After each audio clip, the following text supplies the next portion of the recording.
My Life, Part 1, 1813 to 1842. I was born at Leipzig on the 22nd of May, 1813, in a room on the second floor of the Red and White Lion, and 2 days later was baptized at St. Thomas's Church and christened Wilhelm Richard. My father, Friedrich Wagner, was at the time of my birth a clerk in the police service at Leipzig, and hoped to get the post of chief constable in that town. But he died in the October of that same year. His death was partly due to the great exertions imposed upon him by the stress of police work during the war troubles and the Battle of Leipzig, and partly to the fact that he fell a victim to the nervous fever which was raging at that time. As regards his father's position in life, I learnt later that he had held a small civil appointment as toll collector at the Randstadt gate, but had distinguished himself from those in the same station by giving his 2 sons a superior education, my father, Friedrich, studying law, and the younger son had off theology. My uncle subsequently exercised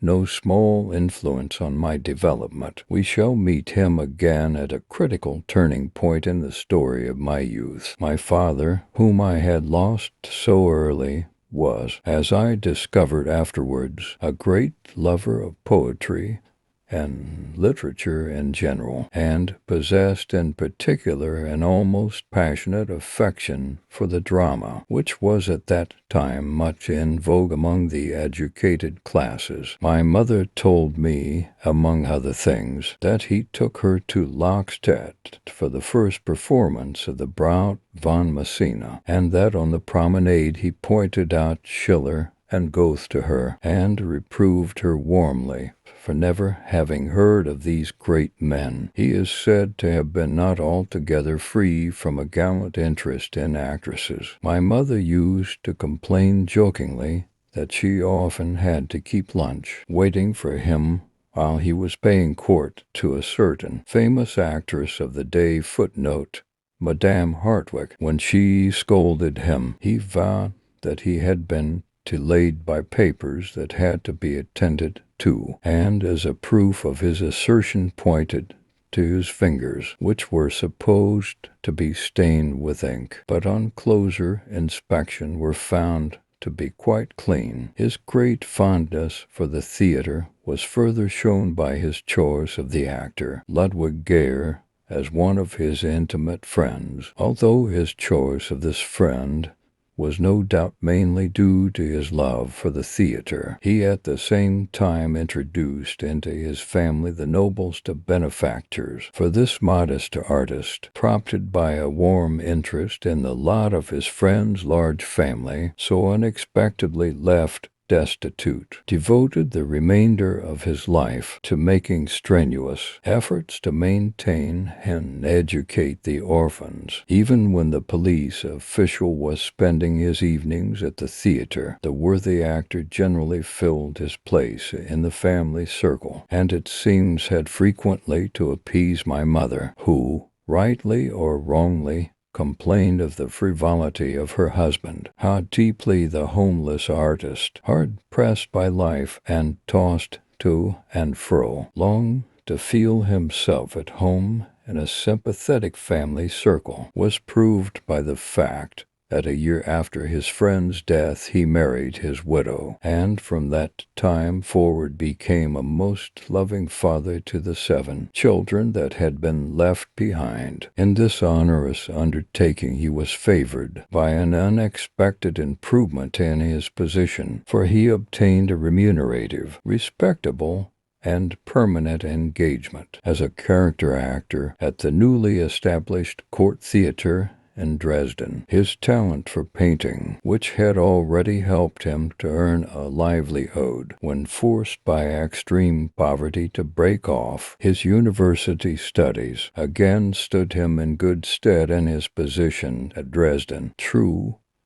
he complained even more than his critics that he had been kept from a regular and systematic study of this art. Yet his extraordinary aptitude for portrait painting in particular secured him such important commissions that he unfortunately exhausted his strength prematurely by his twofold exertions as painter and actor. Once, when he was invited to Munich to fulfill a temporary engagement at the court theater, he received, through the distinguished recommendation of the Saxon court, such pressing commissions from the Bavarian court for portraits of the royal family that he thought it wise to cancel his contract altogether. He also had a turn for poetry. Besides fragments, often in very dainty verse, he wrote several comedies, one of which, Der Bethlehemitisch Kindermord, in rhyme to Alexandrines,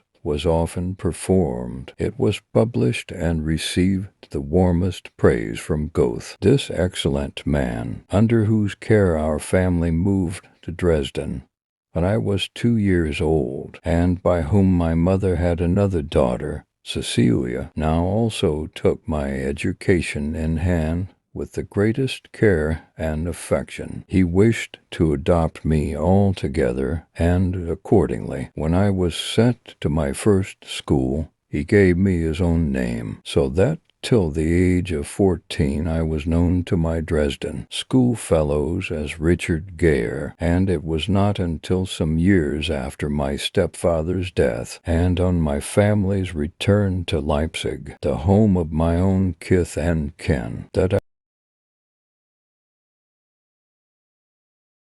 the earliest recollections of my childhood are associated with my stepfather and pass from him to the theater. I well remember that he would have liked to see me develop a talent for painting, and his studio with the easel and the pictures upon it did not fail to impress me. I remember in particular that I try, with a childish love of imitation, to copy a portrait of King Frederick Augustus of Saxony, but when this simple daubing had to give place to a serious study of drawing, I could not stand it, possibly because I was discouraged by the pedantic technique of my teacher, a cousin of mine who was rather a bore. At one time during my early boyhood, I became so weak after some childish ailment that my mother told me later she used almost to wish me dead, for it seemed as though I should never get well. However,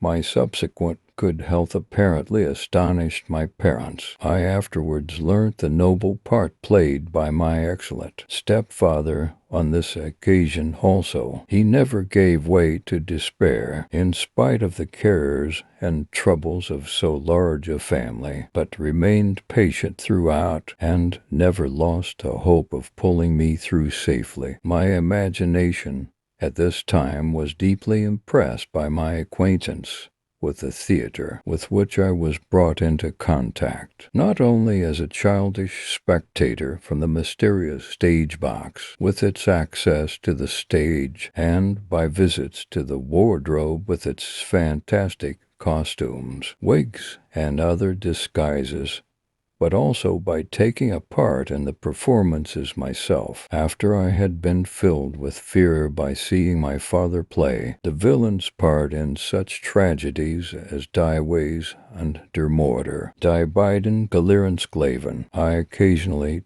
took part in comedy. I remember that I appeared in Der Weinberg and Der Elbe, a piece specially written to welcome the King of Saxony on his return from captivity, with music by the conductor C.M. von Weber. In this I figured in a tableau vivant as an angel, sewn up in tights with wings on my back, in a graceful pose which I had laboriously practiced. I also remember on this occasion being given a big iced cake, which I was assured the king had intended for me personally. Lastly, I can recall taking a child's part in which I had a few words to speak in. Kotzebue's Menschenhass an Ruhe. Footnote: misanthropy and remorse, which furnished me with an excuse at school for not having learnt my lessons. I said I had too much to do, as I had to learn by heart an important part in Den Menschen außer der Reihe. Footnote: the man out of the rank or row.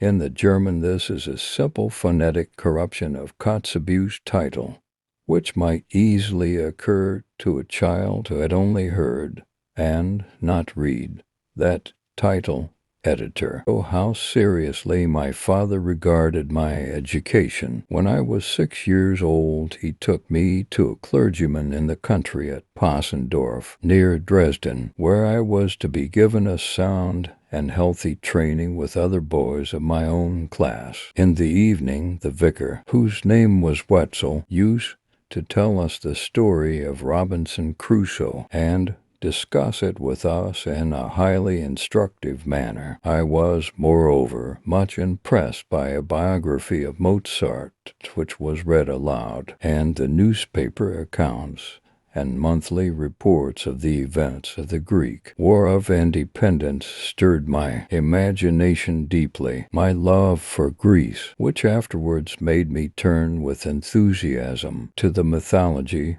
and history of ancient Hellas, was thus the natural outcome of the intense and painful interest I took in the events of this period. In after years, the story of the struggle of the Greeks against the Persians always revived my impressions of this modern revolt of Greece against the Turks. One day, when I had been in this country home scarcely a year, a messenger came from town to ask the vicar to take me to my parents' house in Dresden, as my father was dying. We did the 3 hours' journey on foot, and as I was very exhausted when I arrived, I scarcely understood why my mother was crying. The next day I was taken to my father's bedside. The extreme weakness with which he spoke to me, combined with all the precautions taken in the last desperate treatment of his complaint, acute hydrothorax,